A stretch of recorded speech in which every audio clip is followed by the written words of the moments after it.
नमस्कार दोस्तों, आप क्राइम तक देख रहे हैं। बात करते हैं इंदौर मामले की। इस मामले में अब अपडेट आ रहा है सामने। दरअसल पुलिस ने यह बयान दिया है जिसमें उन्होंने कहा है कि आरोपियों की संख्या अभी तो 5 है, ज्यादा भी हो सकती है, जांच जारी है। यानी क्या इशारा है? क्या इशारा यह है कि इस मामले में कई और लोग शामिल हैं, क्योंकि जिस तरह से इसकी जांच चल रही है मामले की, मोटिव को लेकर कई सवाल खड़े हो रहे हैं कि आखिर सोनम ने क्यों राजा का कत्ल करने की ही सोची। इसके पीछे वजह क्या थी? वो भाग सकती थी, वो शादी कर सकती थी, वो अपने परिवार को मना कर सकती थी। उसने मारने के बारे में क्यों सोचा? क्या यह साजिश राज की तो नहीं थी? कहीं राज ने तो उसको ऐसा करने के लिए नहीं कहा था? क्या किसी और की तो साजिश नहीं थी? हर एक एंगल पर पुलिस जांच कर रही है। अभी चूंकि आरोपी रिमांड पर है, हम सबको पता है, और जैसे जैसे जांच आगे बढ़ेगी कई इसकी तस्वीर एकदम साफ होती चली जाएगी।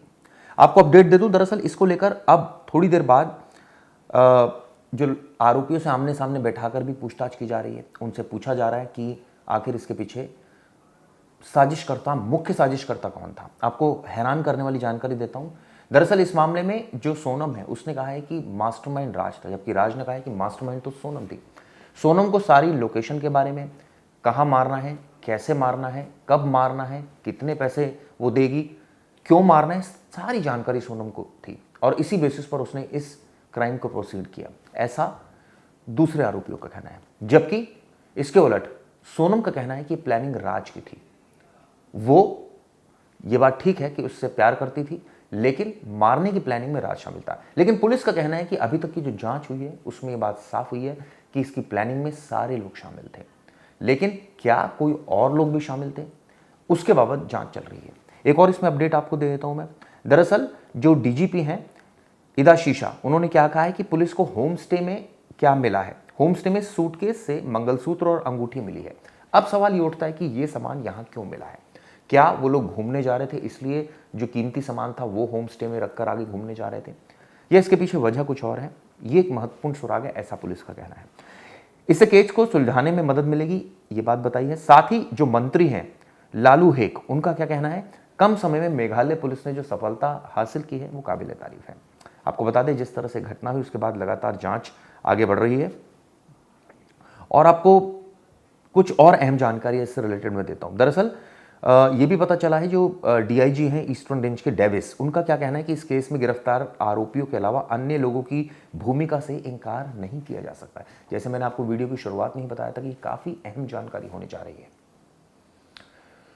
लेकिन सबूत किस तरह से 8 दिनों में एकत्रित किए जाएंगे, यानी रिमांड के दौरान, ये भी देखने वाली बात होगी। मौका वारदात पर लेकर जाया जाएगा, आमने सामने बैठाकर पूछताछ होगी, कई राउंड की पूछताछ होगी आरोपियों से। ऐसा नहीं है कि उनसे पूछा जाएगा कि इस साजिश में क्यों शामिल हुए, वजह क्या थी, किस माइंडसेट का सोनम थी, गुस्सा इतना, अगर उसने मारा है तो इतना गुस्सा क्यों आ गया, मारने का क्यों ठान लिया, क्यों ये सोचा नहीं कि जब मारोगे तो फंस सकते हो। ऐसे तमाम सवाल उससे पूछे जाएंगे। साथ साथ राज से भी कि वो क्यों इसमें शामिल हो गया, क्या सिर्फ प्यार मोहब्बत का मामला है या उसकी नज़र दौलत पर थी सोनम की, क्या वो एग्जैक्टली उसके मन में चल रहा था। ऐसी तमाम जानकारियां हासिल की जाएगी। जो 3 आरोपी और हैं उनसे भी पूछा जाएगा कि वो क्यों तैयार हो गए, क्या इसके पीछे, तैयार होने के पीछे उनका सिर्फ मंशा पैसा ऐंठना था या पैसा मिलना था, यही एक मंशा थी या कुछ और।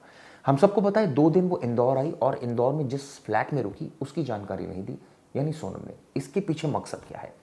इसीलिए शायद पुलिस अभी ये कह रही है कि अभी जांच चल रही है और चार्जशीट से पहले बहुत सारी चीजें होती है जो इन्वेस्टिगेशन में साफ होगी। इसके अलावा 3 दावे जो पुलिस के, मैं बता दूं, राज के साथ ही तीनों सुपारी किलर्स ने कबूला है कि सोनम 22 मई को शिलोंग पहुंच गई थी। यानी इसके बाद राजा को मारने का प्लान इसी दिन था। इसके लिए सोनम ने तय किया था कि वह राजा को पहाड़ पर ले जाएगी, और ठीक वैसा ही हुआ, उसको पहाड़ पर ले जाएगी और जहां उसको मार दिया गया। एक और दावा किया कि इस बीच सेल्फी लेने के बहाने सोनम राजा को खाई में धक्का दे देगी। ये एक प्लान किया गया था, लेकिन बारिश और अंधेरा होने की वजह से यह प्लान कैंसिल कर दिया गया था। इसके बाद आरोपियों ने प्लान ए के बाद प्लान बी पर भी काम किया था, और वो प्लान बी यही था कि अगले दिन पहाड़ पर ले जाकर मार दिया जाएगा, ठीक वैसा ही उन्होंने किया। फिलहाल जैसे मैंने बताया, इसको लेकर धीरेन्द्र शास्त्री का भी बयान आया है, जो कि हम सबको पता है कथावाचक है, छतरपुर के जो बागेश्वर धाम के पीठाधीश्वर हैं। वो कहते हैं कि अभी हाल ही में एक खबर सामने आई है सोनम, हमारे जैसे अविवाहित पुरुष डरने लगे हैं। ये डिबेट भी काफ़ी अब चर्चा में आ गई है कि क्या शादी करते वक्त किन किन बातों का ध्यान रखा जाए। ये बहुत वास्ट लेवल पर अब डिबेट जो है होने लगी है। इसको लेकर भी मैं एक अलग से वीडियो बनाऊंगा, कोशिश करूंगा लोगों से बात करूं।